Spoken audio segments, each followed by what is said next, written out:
This is a Mike Fernandez Global Business Leadership Series at Miami-Dade College, live from MDC's Idea Center. It's wonderful to have this series back now with social distancing and an audience and speaker via live stream. I'm Isabel Artime, Director of Conferences at Miami-Dade College, and on behalf of our esteemed President, Marilyn Pumariega, and our more than 100,000 students, I would like to welcome you to this special presentation of Miami-Dade College. This morning, we're extremely proud to present the very latest installment and first of 2021 of the acclaimed and popular Mike Fernandez Global Business Leadership Series. Our speaker this morning is Paula Assis, General Manager, IBM Client Transition Leader, who will join us from Brazil. She will be formally introduced in just a moment by my colleague Sarah Tasky, Dean of Faculty at MDC's Waltham campus, who will also lead today's conversation. The title of today's presentation is The Great Digital Acceleration, How Do We Make This an Opportunity for All? Very timely indeed. Before that, however, I want to once again thank the amazing community leader and benefactor of this series, Mike Fernandez, who is likely tuning in this morning. Mr. Fernandez is a Miami pillar and college benefactor whose family name graces our acclaimed School of Business. He is also the generous funder of this series. It is Mike's support over the last 4 years of this series that has allowed us to bring to our students and community the thought leaders and executives from IBM. We previously had IBM's Chief Innovation Officer, Dr. Meyerson, and of course, the senior management from global companies such as Pepsi, Boeing, Visa, Microsoft, Facebook, Carnival, SAP, Cisco, Western Union, Amazon, MasterCard, Brightline, American Airlines, Cisneros, and IBM once again today. What an impressive list of disruptors and thought leaders. So thank you, Mike, for all you do, if you're listening in. We hope to see you soon. And now it's my pleasure to hand things off to my able colleague, Dean Sarah Tasky. Thank you, Isabel, and good morning, and welcome everyone to the Mike Fernandez Global Business Leadership Speaker Series. I am both honored, and it is such a pleasure to be here today to introduce our featured speaker, Ms. Paula Assis, General Manager of IBM's Client Transition Leader. Anna supports IBM clients and teams through the spinoff and every aspect of the client engagement. During her 20-plus years career in the IT industry, she's been devoted to strategic business development, change management, and innovative leadership. Prior to her current role, Anna was the first female executive to lead IBM's operations in Latin America and was responsible for the company's business strategy, development of its professionals, and working with clients and the market to help accelerate digital transformation, adoption of artificial intelligence, and new cognitive models in the region. She's recognized as a thought leader on topics such as artificial intelligence and data responsibility. She is committed to building an increasingly inclusive and diverse workplace, as well as advancing education that boosts the professional skills of the future. Her commitment expands beyond her work at IBM, as she also serves as a board member for JA Americas, one of the world's largest NGOs dedicated to activating youth for the future of work by creating pathways for employability and job creation. We are fortunate to have you share your time and insights today as we discuss inclusivity and the digital acceleration. So without further ado, I'd like to turn it over to Anna. Thank you, Dean, and thank you to the entire board of this so prestigious university college in Miami. I think that all of us thought that by now we should all be in the same room, but unfortunately, this is not the reality that we are in. Hopefully, we are going to be in a situation where we can meet together again very soon. And I'd love to be there because Miami is really one of my favorite cities in the world. Yes, I decided to bring this topic because I think it's very timely and interestingly enough. The World Economic Forum just released their report in 2020 for 2021 with the 7 largest risks for our society, and digital power, digital gaps are shown as two of the 7 major risks that our society is facing and is being challenged by, especially after the pandemic, together with the global warming, climate issues, and the fact that we'll probably be going through infectious diseases in a more common way, unfortunately. So I, of course, am going to cover the topic of digital because it's really where my area of expertise is. So as I said, I think when we think about the situations that we're facing as a society today, inclusion, which is giving the opportunity for people to have at least access to being prepared to adapt and be competitive in a world that is completely being changed and transformed by the digital technologies, has become absolutely necessary. Our society is facing significant challenges at this moment. All that we are seeing in terms of social unrest certainly has something to do with the fact that more and more people are not feeling that they are being part or they are being taken together and being presented with the opportunities that are associated with how much technology is actually shaping up the way we live, the way we work, the way the society produces and generates value. It's no question that the situation of COVID-19 just made the acceleration happen in digital in ways that we never predicted. When we look at the comparisons between growth rates prior pandemic and after pandemic, it's really stark. And just to give an idea, e-commerce, it took almost a decade for e-commerce to go from 5 to 10% of the total retail consumption in the United States, just to give an example. And then in less than 2 months, it took less than just 2 months to do the same, to reach 20%, which was achieved in April of last year.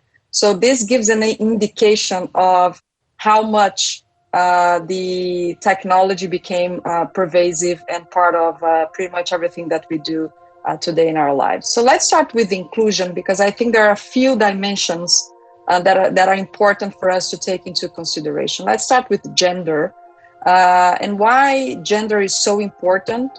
Every time you have women participating in the economy, the multiplying effect that this has is significant, because every dollar that a woman has access to, she's going to invest in the education of their children. She's going to invest in the health and safety of their family. So the impact, the long-lasting impact that this can have is significant. And today we still have a 70% gap in terms of gender equality in the region. And this is measured against participation of women in leadership positions, both in corporations or in politics, equal payment to develop or to perform the same activities, so on and so forth. So this is a rank that is created by the World Economic Forum to measure how equal in terms of gender a society is. And here in our region, this is a significant gap. And this is also driven by the fact that we still don't see women participating enough in the technology industry. Today, less than 20% of the graduates in the computer science disciplines are women. So more and more, as we don't see women becoming a strong participant of this sector that represents today the major opportunity for growth, unfortunately, we're going to see this gap only increase, not to mention all the other aspects that as a society we'll have to adjust. And again, COVID-19 made it very, very clear that when you need to have the focus on taking care of education of children, the health of the family, etc., the burden is still falling significantly on the shoulders of women. And this ended up making a lot of women decide not to remain in the workforce so they could have time to dedicate to the family given the situation. So this is a clear demonstration that we still as a society we have a lot to do. Then we have another significant problem, which is the access to basic infrastructure in terms of technology to the broader population. So 30% of the most vulnerable families, less than 30%, have access to computer, and this represents a significant issue, both in terms of access to information and education, but also in the capability or the capacity to adapt and to readjust to the demands that the workforce or the workplace requires from people. And this ended up causing this major situation where 146 million students were affected in the region because of the interruption of in-school classes, where clearly the gap here was very, very visible. The children that had computer, laptops at home could continue to carry on their studies, whilst those who couldn't have or couldn't afford those technologies really pretty much stayed out of the opportunity to continue to carry on their education activities.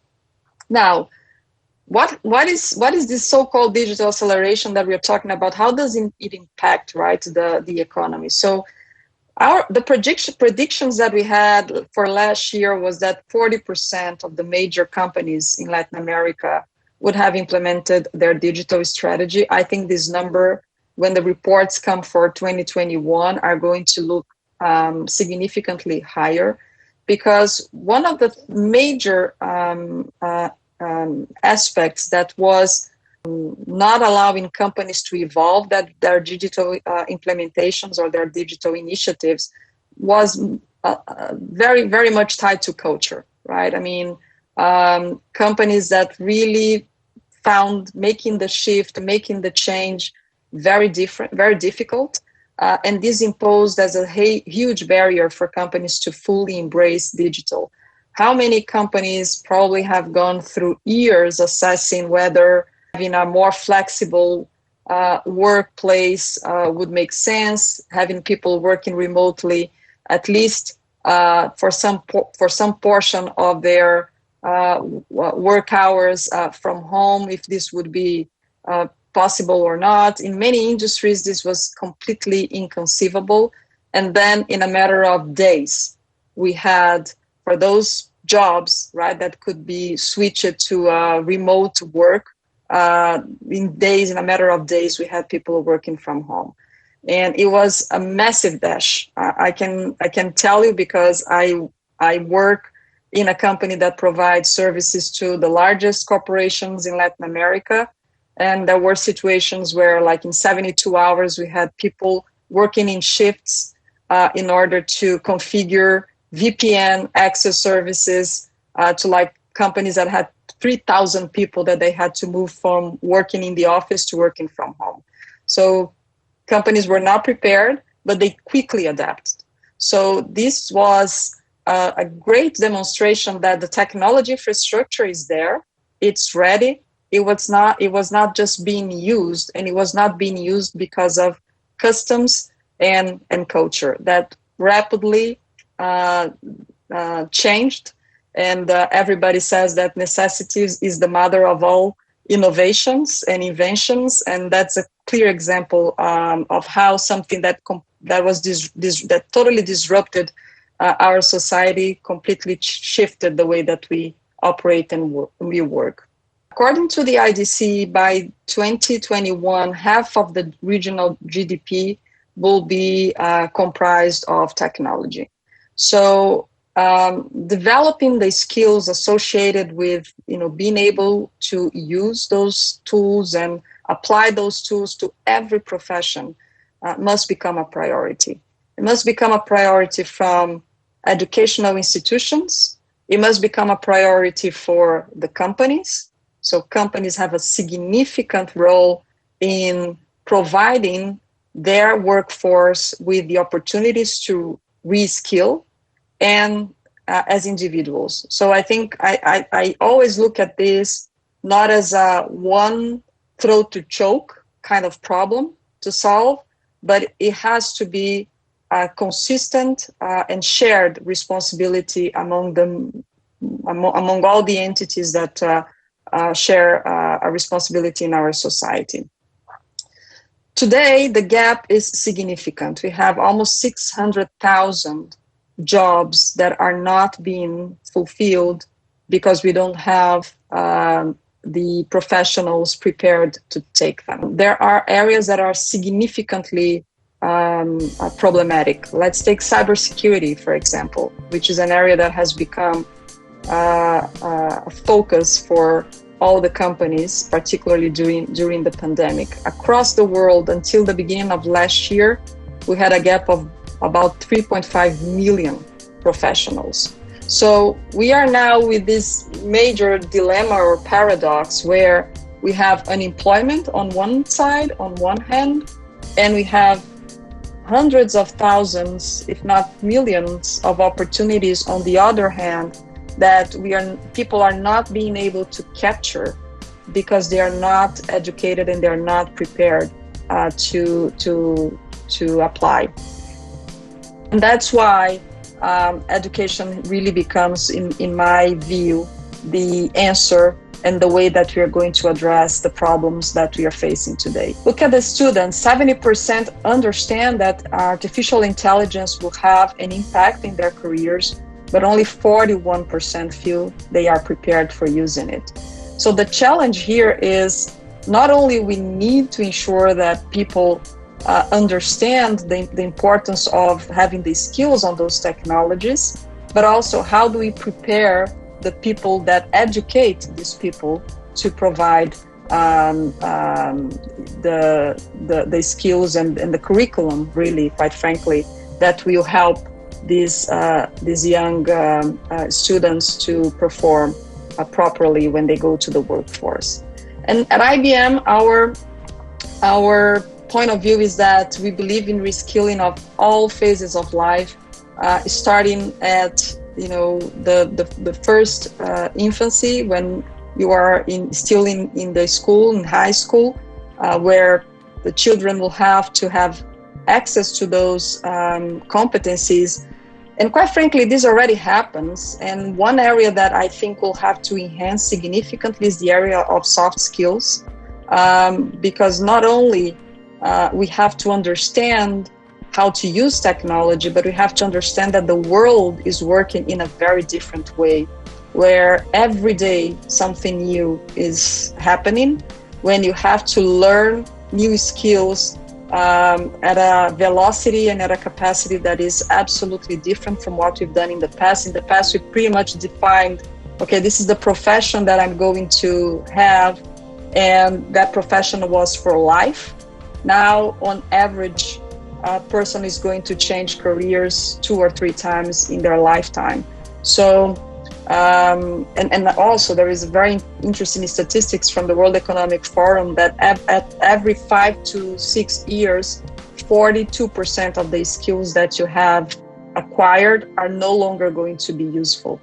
Then we have colleges and universities that will have to really adapt curriculum and make sure that every profession, this is not just a technology problem, this is every profession's problem, because it doesn't matter if you're going to be a lawyer, if you're going to be a businessman or businesswoman, if you're going to be a doctor, you are going to be working with technology in some shape or form in your profession.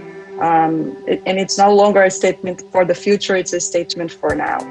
And finally, the big challenge that we have, which is really adapting and making sure that people can reinvent themselves in the professional world. And we did a study with the University of Oxford in 2019. We predicted that in about 3 years, 120 million people in the 12 largest economies of the world would have to readapt their skills. And that is so true right now. How many people that because of the pandemic had to completely rethink or reposition themselves because the way that they did their work is no longer available, is no longer active. And making sure that this education is accessible to everybody. So our objective is to make it easy to access, in some ways free where possible, and taking into consideration these aspects, right? I mean, making our staff, our people, our skilled professionals available to provide mentoring to either skilled professionals or youth leaving the university, so that they can be ready to be productive in the workforce on day one. More and more certification on capabilities is gaining relevance when companies are making decisions on who to hire or not to hire. It's not just the diploma, but what knowledge on certain specific aspects, either a methodology or a technology, so that you can contribute to the way that the company operates on day one. Adapt the content to local language as much as possible, because we understand that as much as English is a requirement, not everybody has access to good English skills. So we want to make sure that this is not a barrier for people's learning. And as I said before, hard skills alone are not making it anymore. Soft skills in areas such as learnability, leadership, openness, adaptation are absolutely critical for people to continue to develop themselves and always be ready to take the opportunities that present to them. So this is what I had to present, and now I'd like to open to comments, questions, and I hope that we can have a very good discussion on this topic. Thank you, Ana Paula, for a great presentation. I think that's going to set the foundation for our conversation today. I'm going to ask you a few questions, and then I'm going to open it up to the audience. Audience members, I encourage all of you to post some questions in the chat, and once we transition, I'll pull the questions from there.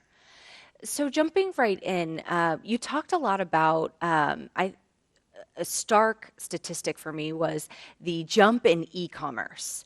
Right? It took us 10 years just to have an adoption rate of 10%, and now in a matter of months, it went to 20%. And how have you seen technology adoption impact performance of organizations? That's a very, very good question. Technology has really become a major differentiator in the COVID-19.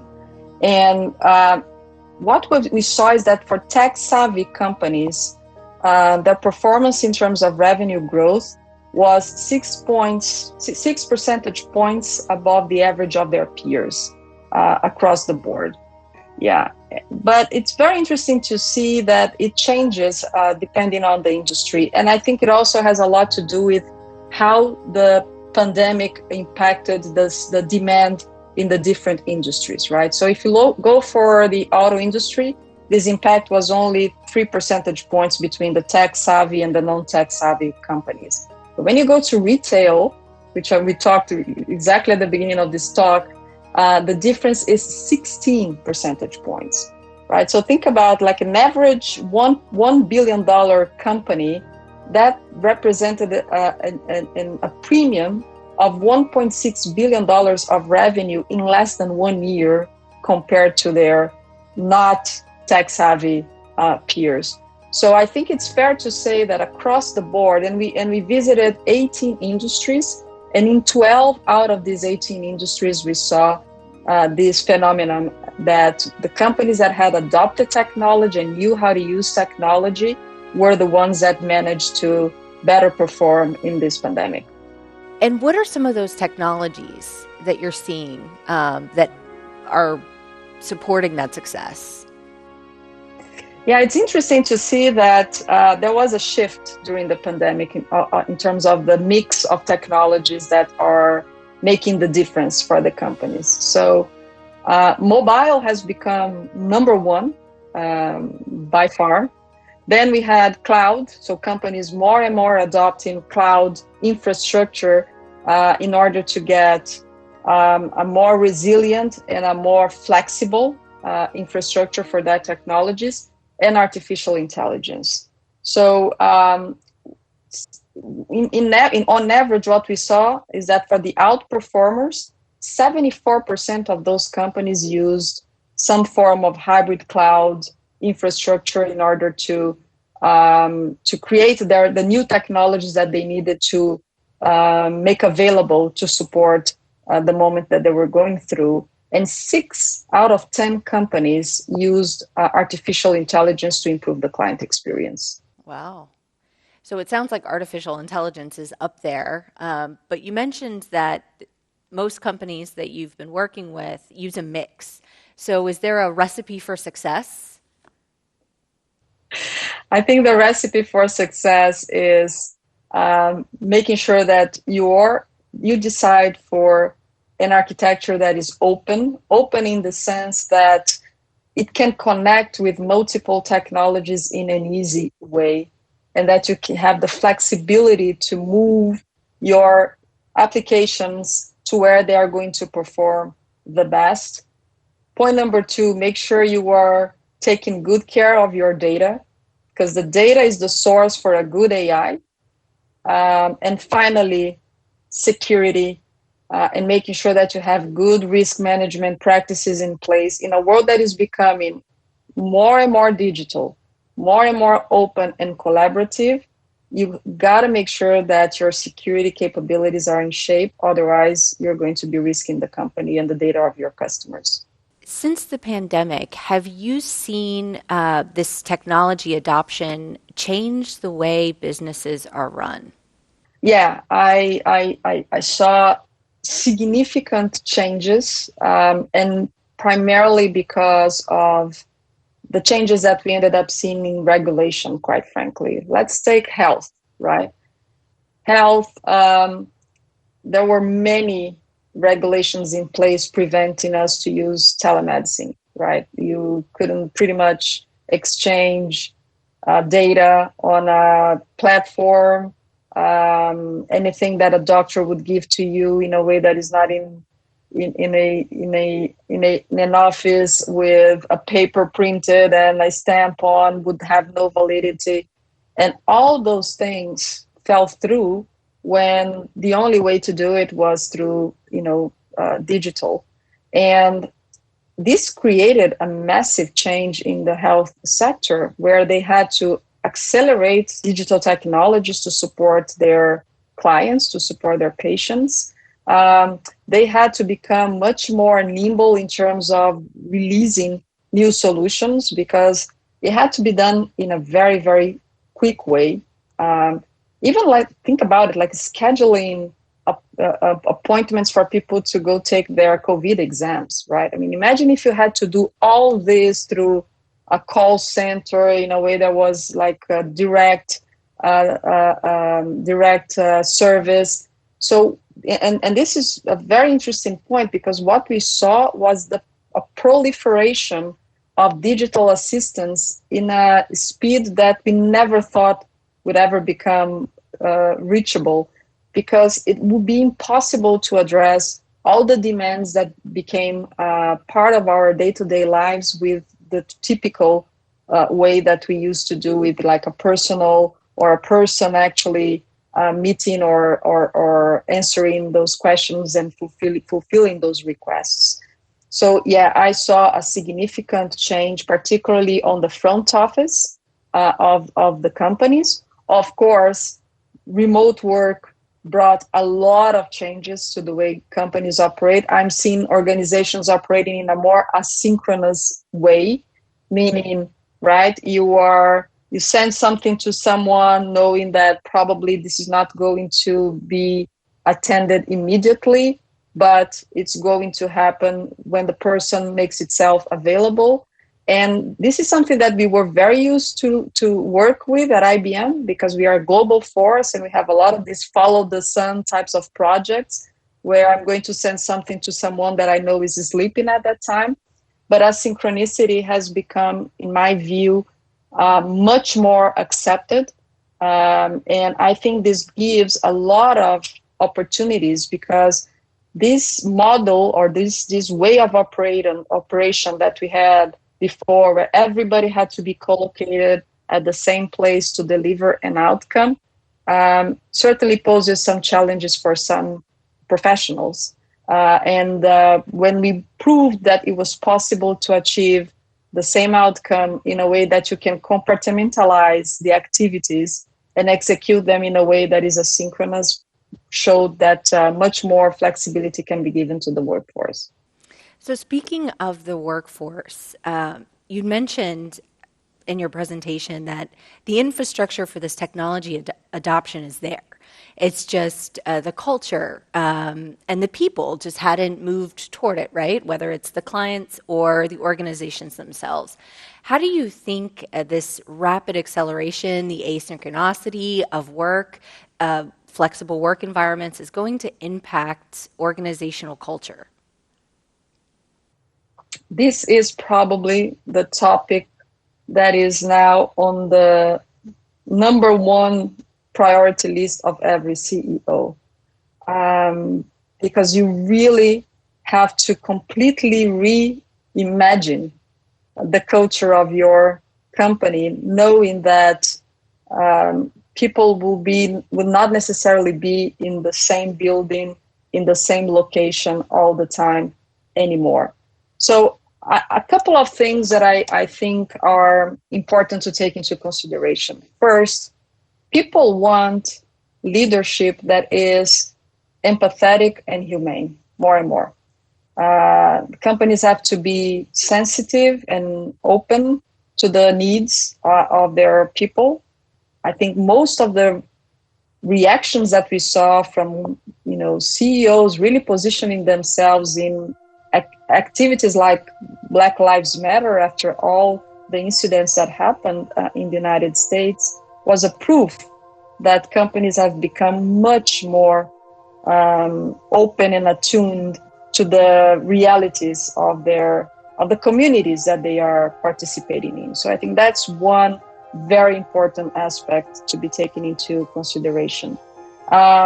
Flexibility, right? Flexibility in terms of hours of work, flexibility in terms of where you work from. And as I said before, if a company doesn't put learning as central to its strategy, how you're going to ensure that your workforce has access to continuous learning, this company doesn't have a future. We can today absolutely say this with no question, because the world that we're going to live going forward is a world of constant change, is a world of a lot of complexity, ambiguity, and you can only be able to overcome those challenges or those constraints if you have a workforce that is constantly open to new ways of working, new ways of doing things. And among all this, it is very important that we create this sense of resiliency in the workforce and in the leadership, because of this reality that the world as we knew it before, where everything was so defined and so clear, so black and white, this world will probably never come back. We are always going to be dealing with things that are in the gray zone, where you need a lot of judgment, you need a lot of reasoning to make decisions, and this is energy consuming, and this is emotionally consuming.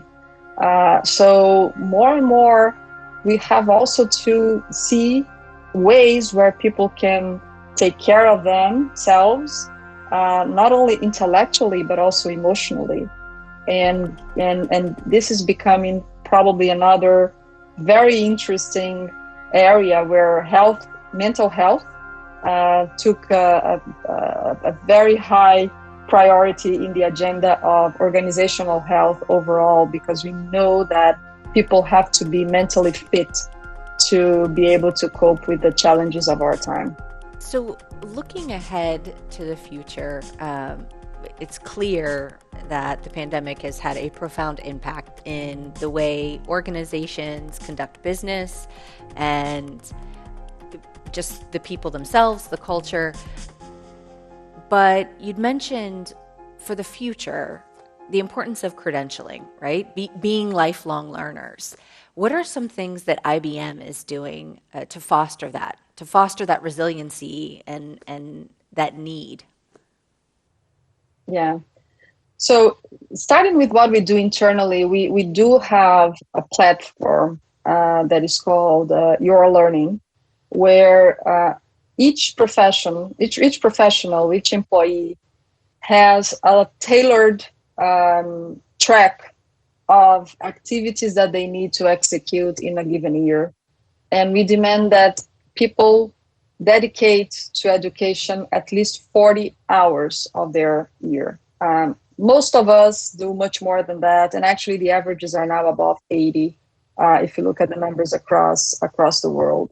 So, and it's a very interesting one because it's a platform that takes into consideration your position in the company, what are the attributions that your job has, and in order for you to stay current, what are the things that you should be learning and what are the things that you should be unlearning.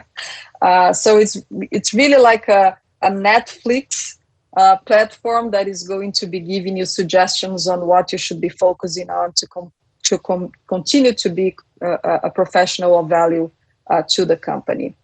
Then with our communities, we have a lot of programs. So to start with the high school, early college population, we started this program about 11 years ago in New York in a school in Brooklyn, and it's called Pathways to Technology, where we infuse these schools with knowledge associated with technology, but most importantly, soft skills that will give these young students the competencies for them to succeed in their life, actually, in their careers, but most importantly in their lives. So things like how to improve your self-esteem, how to gain confidence that you can get out of that situation that you are in, or that your family, family's background presented as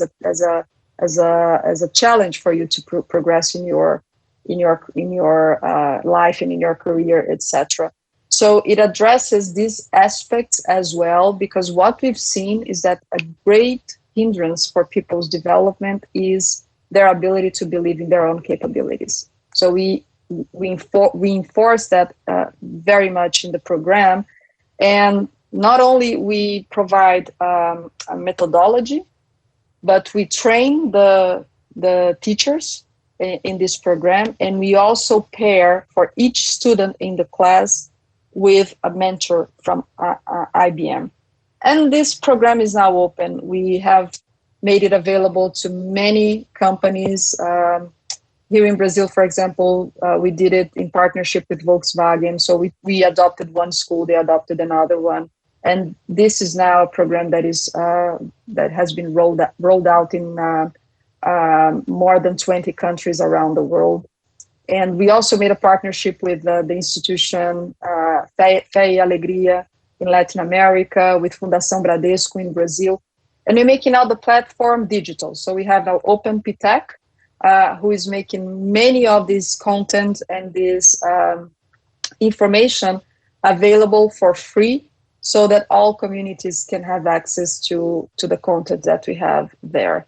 Then we have specific partnerships with universities and colleges in a program called Skills Academy, where we help the universities to change the curriculum of their courses to incorporate technologies, the most disruptive technologies, artificial intelligence, blockchain, security, and cloud, for example.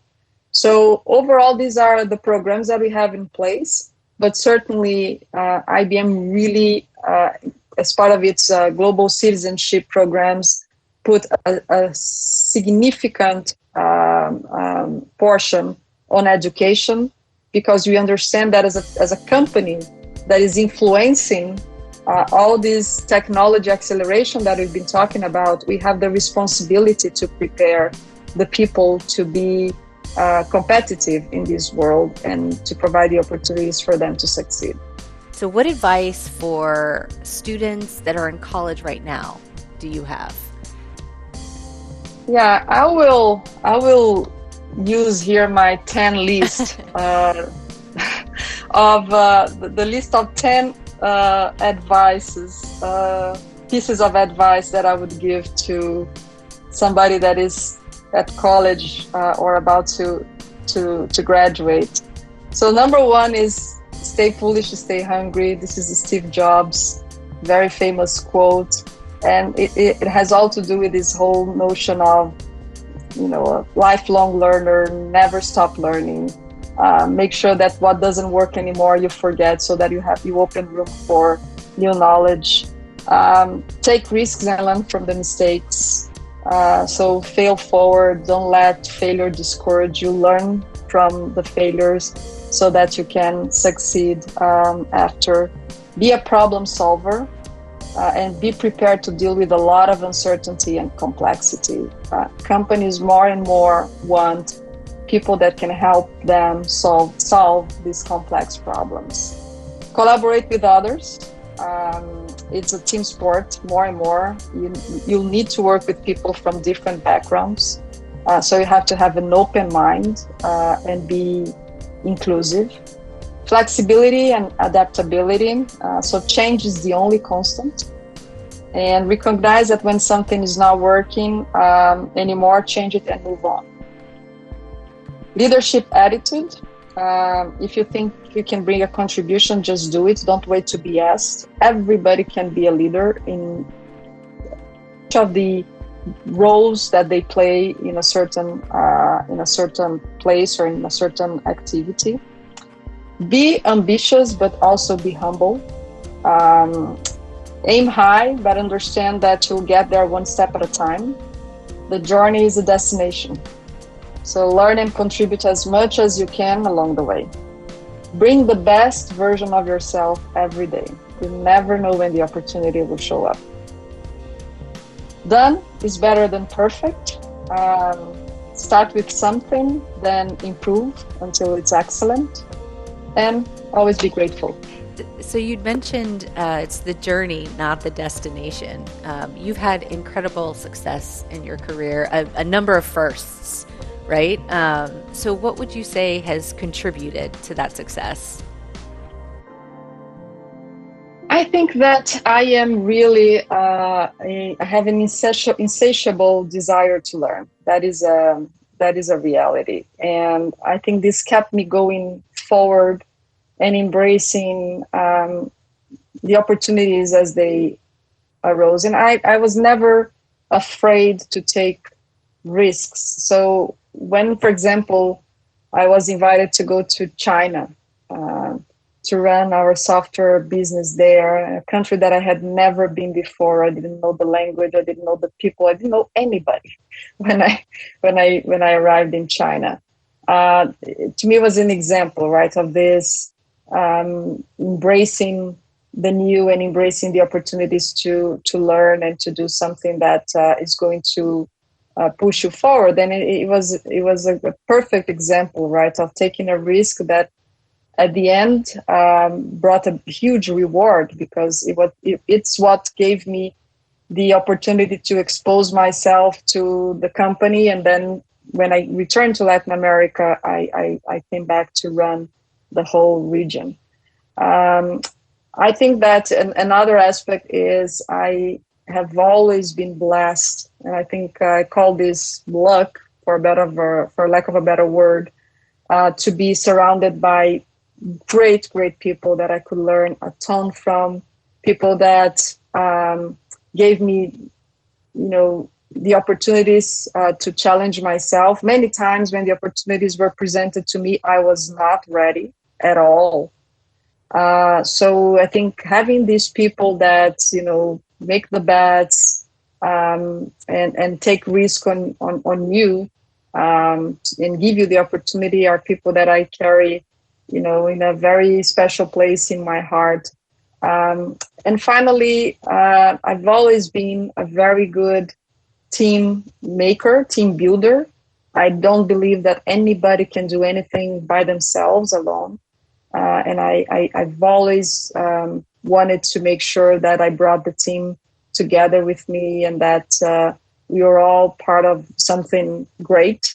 And so I think those three things combined probably help me, have this career that I'm very fortunate to have had at IBM. Well, thank you very much. I think this is a perfect time to take a look at the chat and see what some of the questions that we have from our audience. Let's see. This is actually one that you and I were discussing prior to the start of this session today. Do you think IBM will keep working from home, and as well as other big companies? So what we are doing at IBM is what we call a hybrid scenario, because we totally understand that working from home doesn't necessarily work for everybody. And I saw this happening here in Latin America. In the beginning of the pandemic, we issued a survey to try to understand how people would want to work when normality, right, would return. And I would say at that time, 75% said that they wanted to work from home indefinitely. We then took the same survey a few months after in the second half of last year, and those figures had changed. Because people were finding it very difficult to do some tasks in a remote way, being together in a room where they could discuss a very complex project, for example, would make much more sense. But we also understand that not everybody at the same time will be wanting to do it. So how do you really implement a hybrid strategy? And now I think the cultural shift that is happening is exactly that.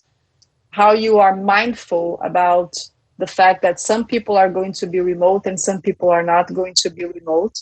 And this is what we have been thinking through in the next few weeks.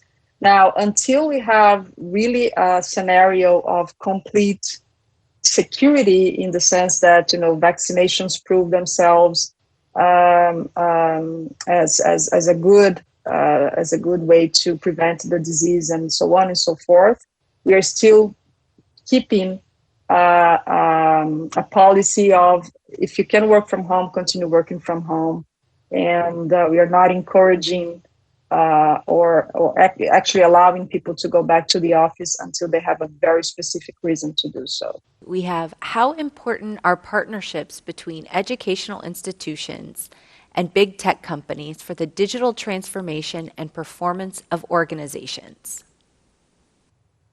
I think it's critical. It's critical, and it's critical in both ways. Companies have to be much more capable to provide universities, colleges, schools with, these are the demands that I have, right? These are the types of professionals that I'm looking for. These are the opportunities that I can present.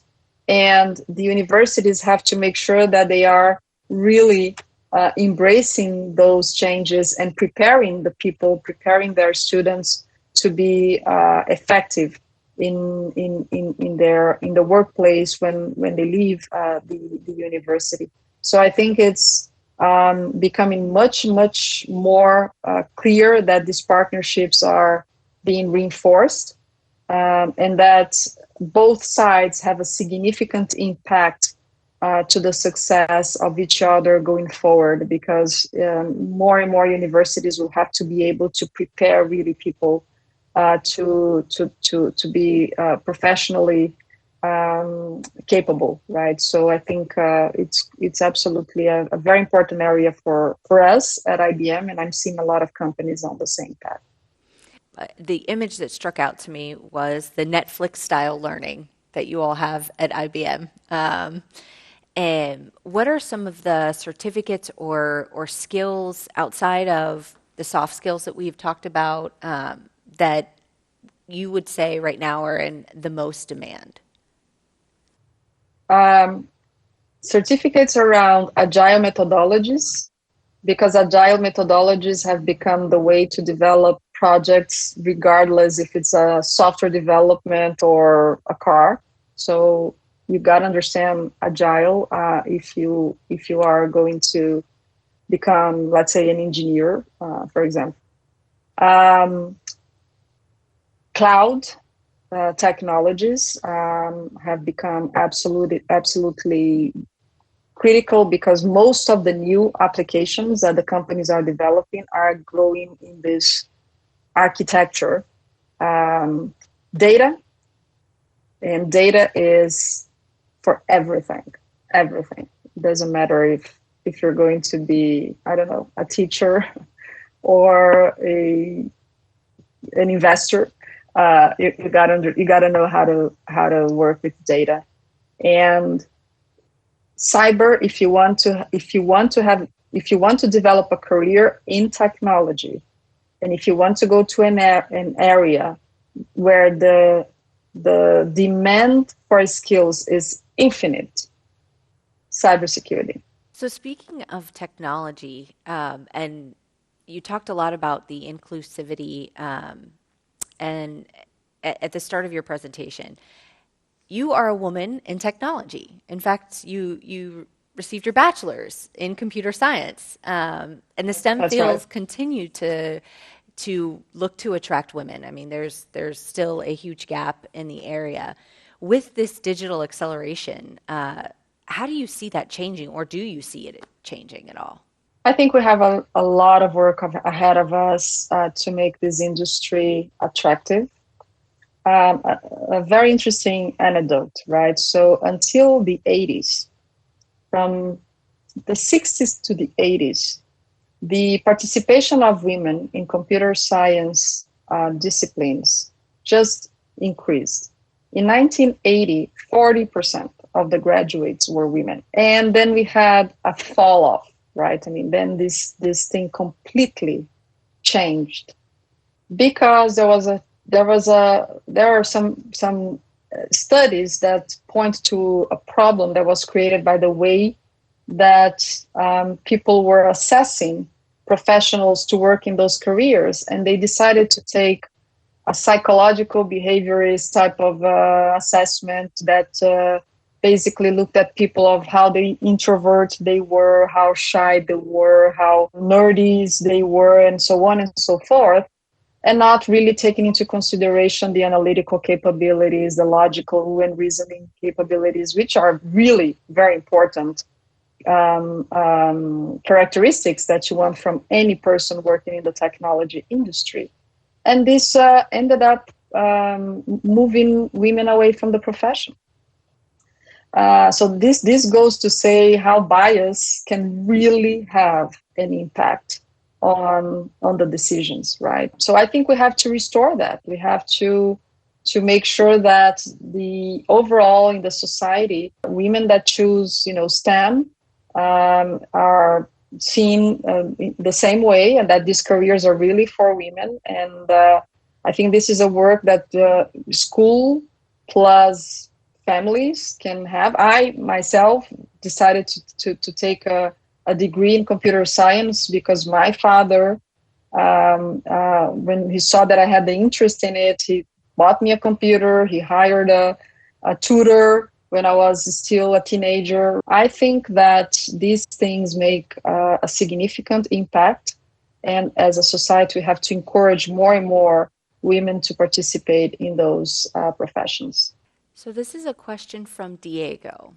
In life insurance, as an example, in terms of writing policies, many of their products require a face-to-face selling approach due to the trust factor, especially with populations that don't necessarily trust technology, older populations. What kind of steps or measures is IBM taking to provide in this type of case where the face-to-face approach is still essential? Well, I think we have to figure out what face-to-face means, right? It doesn't necessarily have to be one person sitting in front of the other in the same room. You can certainly do that in a video chat like this one, and have authentication technologies in place that can definitely attest that you are you, and the other person on the other side is the other person, right?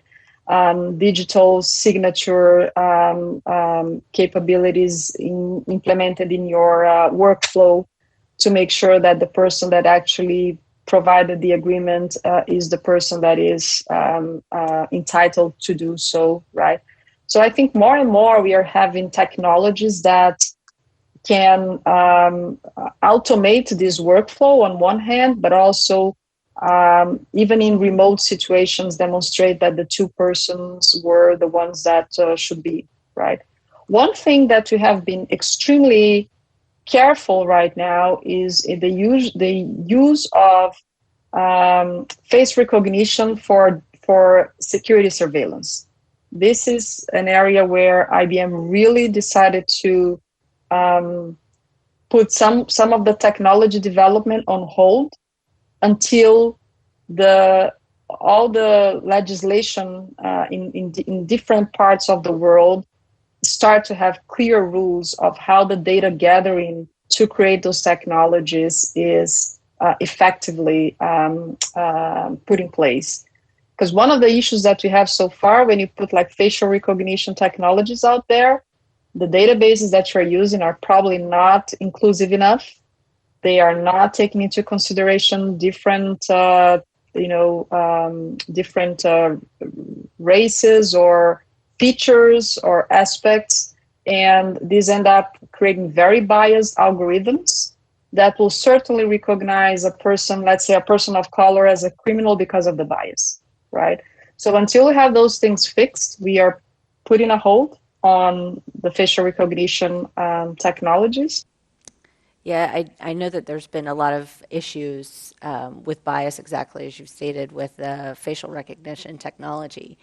And we have got another question as it relates somewhat to the consumer side. Do you have any ideas from everything that you've seen and worked in at IBM of new ways of doing things in our society that will be mind-blowing to think about for most of us today, such as self-driving cars? I think facial recognition is certainly one. Any others? Listen, I think the new wave of technology will be opened by quantum computing. Quantum computing is a completely new way of solving problems with a computer, that by 2023, we believe that we'll be able to have technology really developed at a stage that we can have actual applications. And at that time, we are going to be able to find new materials. We are going to be able to be developing new chemical composts to find drugs, for example, to cure diseases that still today we couldn't find. Probably developing a vaccine for the coronavirus could have taken much less, even though this was a record time. It could have been even shorter with a technology like this. So quantum, to me, it can really present a significant change in the way that we are going to be discovering and new solutions and new alternatives to our world, particularly in the area of materials. Well, Ana Paula, I could probably sit and chat with you for at least another hour, but I'm getting the wrap-up sign, and this has been such a learning opportunity for me. So I want to thank you so much for your time, your insights that you've shared, and I want to thank our audience members for such great questions. Thank you. No, thank you. It was a pleasure to be with you all. I know this was long due, and I'm happy that we managed to do it, unfortunately, in those circumstances, but always great to be with students and the future. This is the future of our society, and I'm always very glad to be part of it. Thank you. Thank you. Bye-bye. Bye.